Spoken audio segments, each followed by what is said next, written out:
I enjoy creating content, especially when it's light-hearted and we all get to have a laugh for a few minutes. But G-Man is not happy. And when G-Man is not happy, you, my regular viewers, gets to see Angry G. So if you were after a few laughs, come back next Tuesday when I make fun of, I don't know, hipsters or teenagers. Now check this out. This is Zara, a 1-year-old Maltese cross weighing around, I don't know, 2 kilos or 4 pounds, who I can say is one of the most loved and adored by her owners, and we have the privilege of looking after her while her owners are away on holidays. I'm showing you Zara as a comparison in this video because I want to know how on earth could anyone abuse an animal as tiny and as defenseless as this.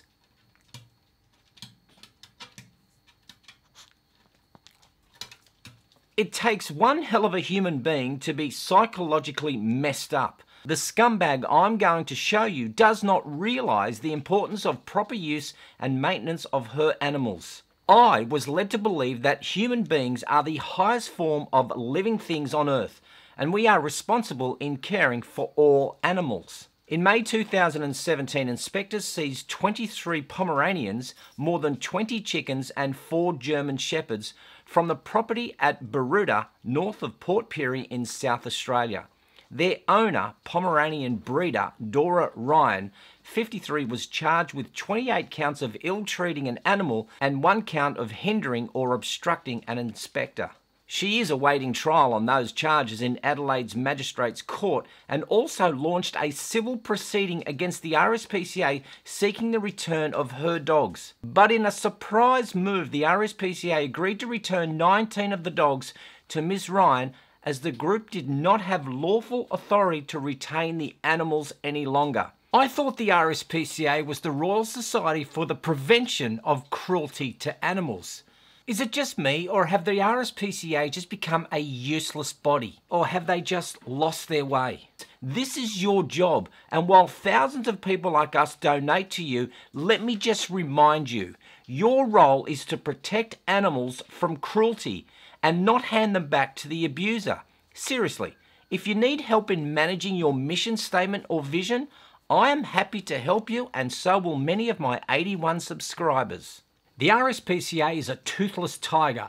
They will bring animal abuse cases to court, but usually only the very worst and those that have been publicised, and they get zero support from the judicial system. Fatigue has set in at the R.S.P.C.A. and abusers know that very little will be done. A Supreme Court judgment connected to the case details the R.S.P.C.A.'s allegations, including that the dogs were being kept in an enclosure littered with rotting bones and uncollected faeces. This was even breaking news in the United States, where a news anchor, Rachel Maddow, broke down while she was delivering the news. The AP has just broken some new news. This has just come out from the Associated Press.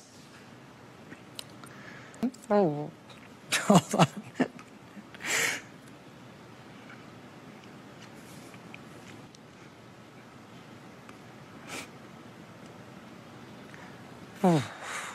Put up the graphic of this. I think I'm going to have to hand this off. Yeah. Sorry. It's okay, Rachel. I'll take over from here. Inspectors claim that dogs had dirty bedding and food and water bowls which were caked with a green slime. The dogs seized allegedly had poor teeth, skin conditions caused by flies or fleas, and gastrointestinal infections. However, on the day of the inspection, more than 40 other dogs were left at the property. The R.S.P.C.A. said it euthanized 4 of Miss Ryan's German Shepherd dogs to end suffering caused by age-related arthritis. Since seizing the dogs, the R.S.P.C.A. said it had been working with Miss Ryan to improve the living conditions for dogs on her property. Miss Ryan's retention of the dogs is dependent on her ongoing compliance with the recently introduced standards and guidelines for breeders and traders of companion animals in South Australia. Outside court, Ms. Ryan said that she would fight the allegations to the end of the earth. I'm not an animal abuser. My animals are my life. They're my family. My dogs and horses are my livelihood. Affected me very badly. Affected them very badly as well. Oh, bull. The thing that was shocking to me is that they used that footage for another story. The further allegations about the dog's teeth. The teeth are dependent of the age and breed of the dog. Ms. Ryan said it was very hard for her when the dogs were seized from the property. I wasn't alive for the first few months. I just kept going because I had to for the sake of the rest of my animals, she said. The matter returns to court in August. What am I doing in August? Anyone want to come to Adelaide with me? People who are like this even believe that they can overwork their animals and leave them with no food or water at the end of the day. This kind of low-life scumbag are self-centered, and some people even believe that animals are the lower form of living things that should be kept under the rule of humans. And keeping this thought in their mind makes them violent towards animals. For this woman to actually get almost all of her dogs back defies belief and is beyond any reasoning. The circumstances and living conditions that forced the R.S.P.C.A to remove her dogs hadn't changed one bit. So what were they thinking? Surely they could have petitioned for them to keep the dogs safe in their care or foster care for longer. I remember a case in 2009 when the DPI, which is our Department of Primary Industries, raided a puppy farm in rural Queensland.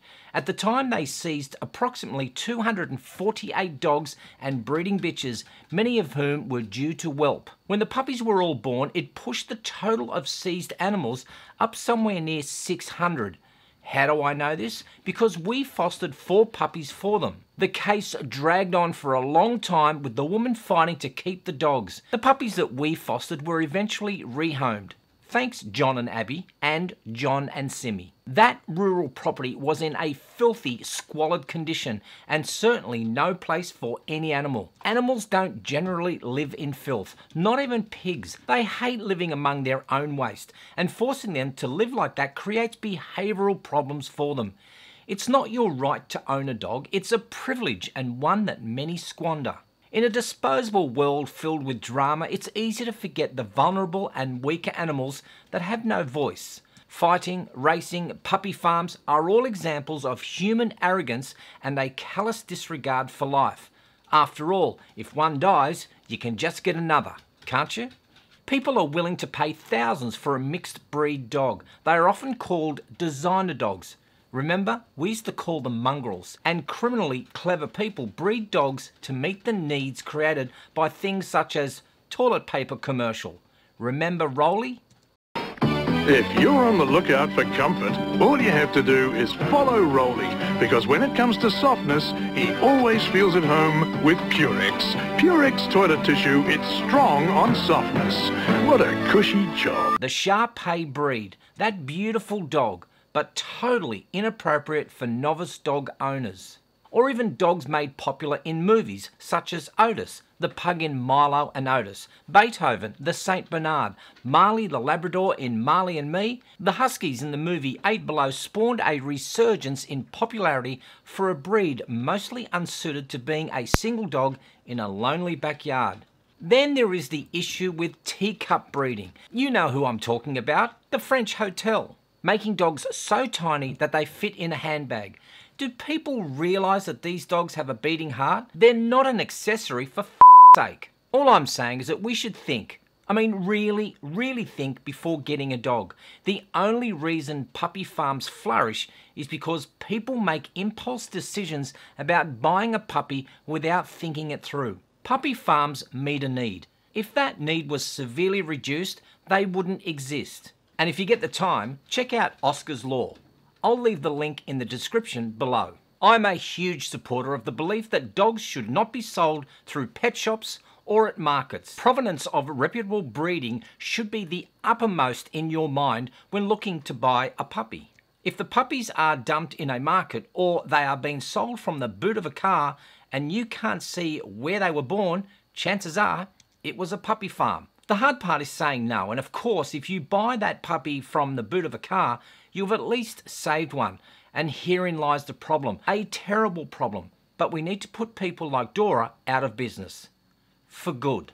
If I think too much about this story, I'm going to go postal. Now, to you good people who have watched some of my videos, you know that we care for dogs. And today we are caring for 9 dogs, some of who have been horribly abused, some that are the result of domestic violence in the home, some that are abandoned, sick, helpless, or simply need socialisation with other dogs. And each time you watch a video of mine, you will notice different dogs. So here are G-Man's top 3 tips to caring for your beloved pooch. 1. Regardless of the breed or age, walk them and exercise them every single day. Feed them grain-free food and none of that other processed crap that we tend to feed them. And 3. Socialise them with other dog packs.